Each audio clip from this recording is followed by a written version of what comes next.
Hello everybody, welcome back. I'm going to go straight into this one today. It's been a bit of a busy week. We've hit a million subscribers on the Anderson's YouTube channel, which is absolutely ridiculous. 10 years I've been doing that, 10 years and some. And yeah, it's been a journey for sure.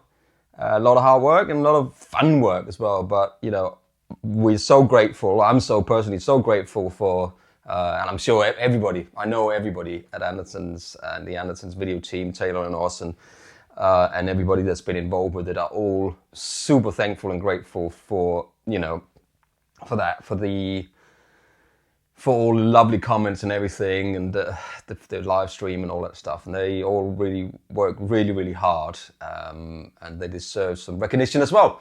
It's not just us in front of the camera, it's everybody behind the camera. Anyway, so because we did that looper, Lee was we were doing that live stream, and Lee was like trying to ask me how to do a loop thing. And then I thought, well, why don't I just quit? I know I've done a video before on this on my channel here where I've sort of looper tips #1, but this one is just like, just want to show you how I do my current setup for the Instagram loops I do. First off, this is a Japanese Strat, which I've had sitting around, haven't used it very much, but it ended up sort of in my girls' rooms, and then one, and then another one, and then because there was something with the pickups that I wasn't happy about. So yesterday I went up to Matt from Monty's, and we put a new set of pickups in here, which is called Space Time Continuum. So you might be able to, you can go and look that up. I'm not here to try to sell you anything, but I really like them. They sound really good. It's a new set of pickups that they've spent a lot of time developing and finding out little differences. But that's not what we're here today. What we're here to do today is for me to show you my current setup and how I do my Instagram loops. There's two different ways I do it. As you're seeing down here, I've got a camera. I'm just gonna kick that cable out the way. Look, it's so messy. Right, so on the floor, you can see my current setup. It's a Smith array board, which is really cool. I've got a power supply underneath here. If I just whack that, that's a Friedman power supply that's sitting under there and powering everything up. And then I have got, Fat General from Compressor, Dane Brothers from Chase Bliss, Ultraviolet, Mood, Delay, and Flint Strymon, Argonaut up here, and a tuner there, and this is the looper pedal I'm currently using for my setup here. The reason why I'm using the Ditto looper is because it's so easy, it's so small and so convenient to just have with you everywhere. It's simple. There's no stereo out, there's no stereo in, there's no two tracks, I'm routing this directly into my amplifier. So when I do a loop,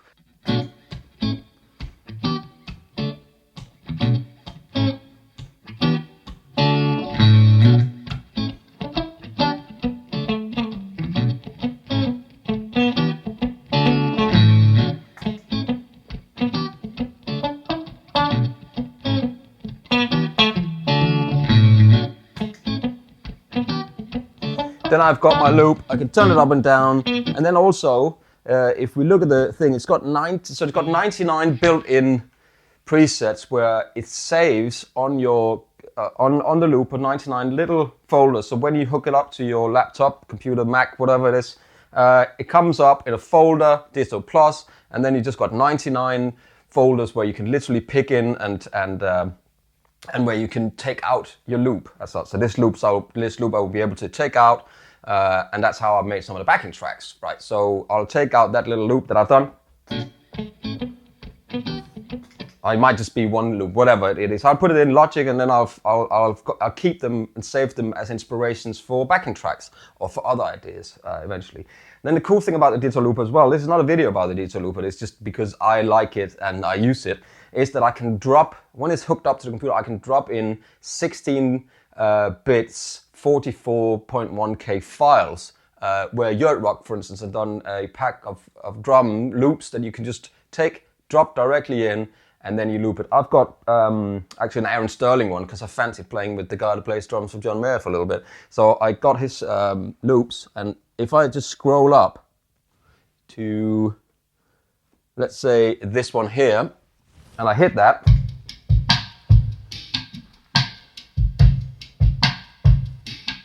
I've got that drum loop that I've loaded in from a pack that I got from his website. That could be Yurt Rocks, which I've used a lot and I still use a lot. This is just an Aaron Sterling one that I bought because I just fancied something, you know, having a little look around what there is out there.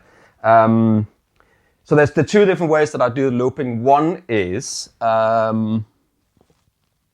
just, let me delete this loop again. I just tap and then hold, tap and then tap again and hold to delete the loop. Kind of the first thing that I would do is to find some chords, you know, I would sit out there. We talked about this before, like with the inspiration. Whatever it could be, send a bit more reverb on, put it in the 70s. That's nice.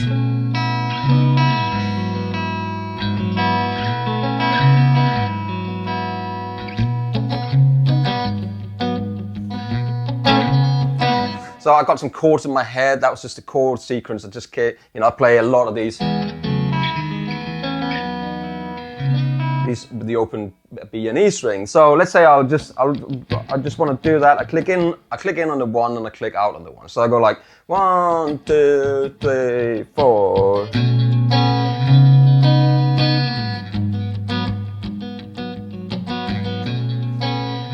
So there I have that sort of loop. And then you can add stuff on top if you want.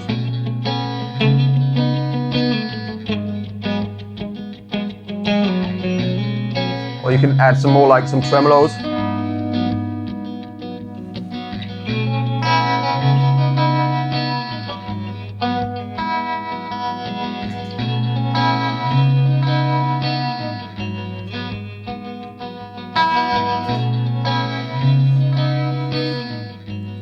And then you got a loop there. This was just an idea I just came up with on the spot. There's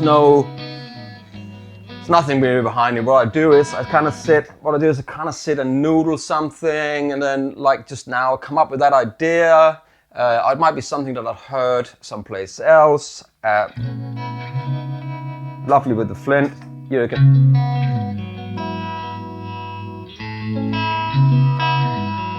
These chords are just like you got an E, B and an E string that's open all the time to ring, and you've got sort of a, if you do like an A barred chord, but move this finger, lift those up, and then play from, instead of having the A, you have the B, and you change the fingering around. So instead of doing it like this with the fourth and the second finger, you go like you go the first and the third finger, and then you lift up the second finger up on the B.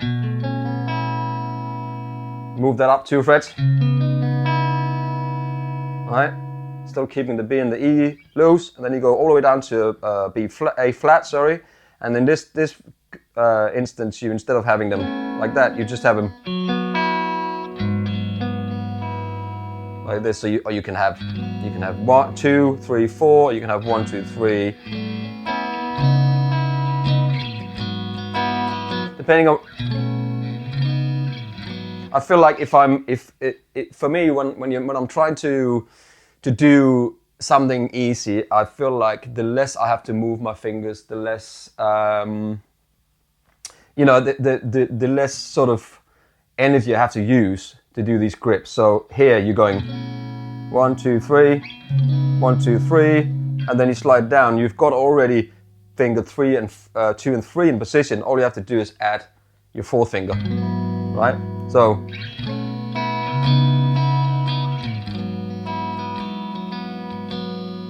that's the one way I kind of do the loops, and on that I would just sort of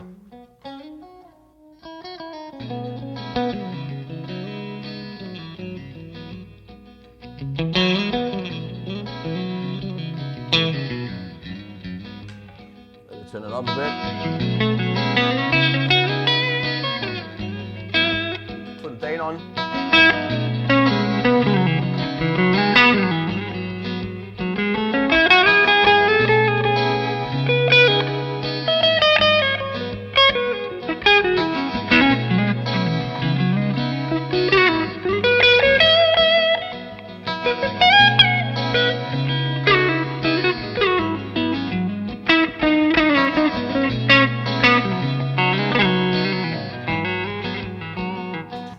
And so, you know, that's sort of a way that I do. That's one of the ways I do a loop. And it's.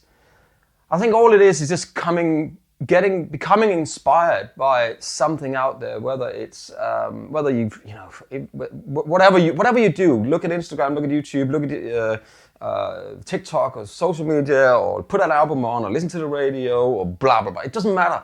But you get inspiration from something. Hopefully, I can inspire a little bit here. Hopefully, it helps when I do my loops. Hopefully, it helps somebody out there that goes, "Oh, that's really cool." So I'm going to see if I can do that. You know, I know this is probably a bit more on the. You know, it's not a simple loop. I mean, if you want to look at it, my first video I did it's like 3-4 years ago, 4 years maybe. It's like part one of beginning loopers, but you can have a look at that. It's on I'll put a link in the description below.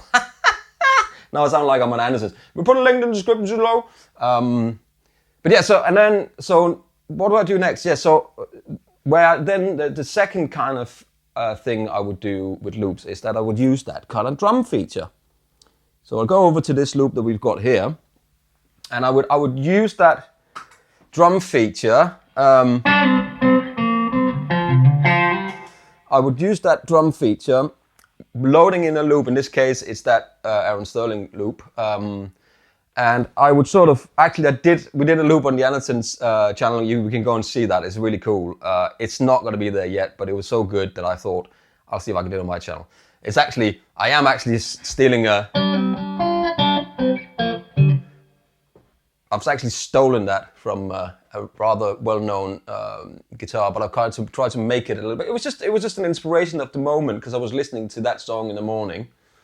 And these microwave moments, on the kitchen to deliver, yeah, you know, all of that stuff. And I thought, and then I listened to this groove, and then I was like thinking about.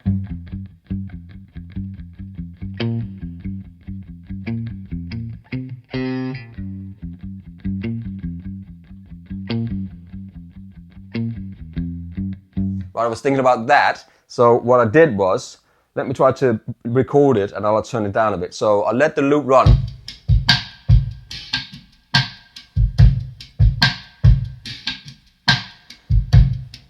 Right, and then it comes in here. Come here.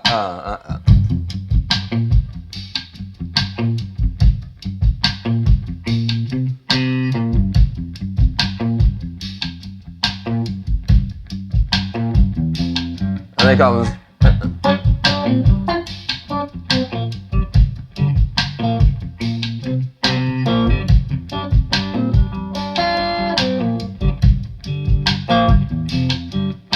And then put that ultraviolet on there.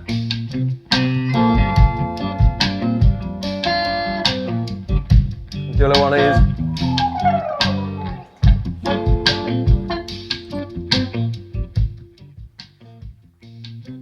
So that would be the second way that I would make loops. I would get some drums and then I would come up with an idea. In this case, the other day, I was listening to this particular song with this particular riff, and I kind of came up with I don't know why I did it. It was just like in my head, and then I thought, why don't I put that down and try and see if I can make that into a thing. It actually became a really cool thing in the video. So we're like, I know, just jamming on it.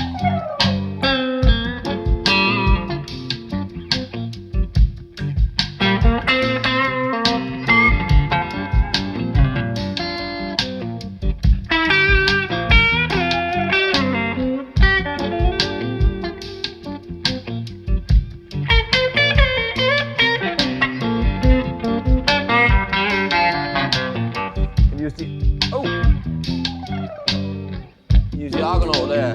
Kick the camera.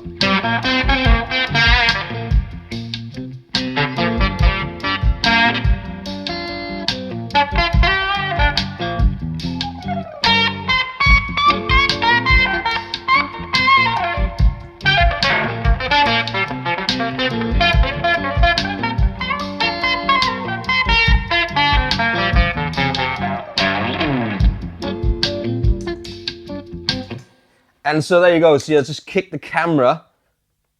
There you go. That's what happens when you don't have anything sort of permanent set up for these kind of things.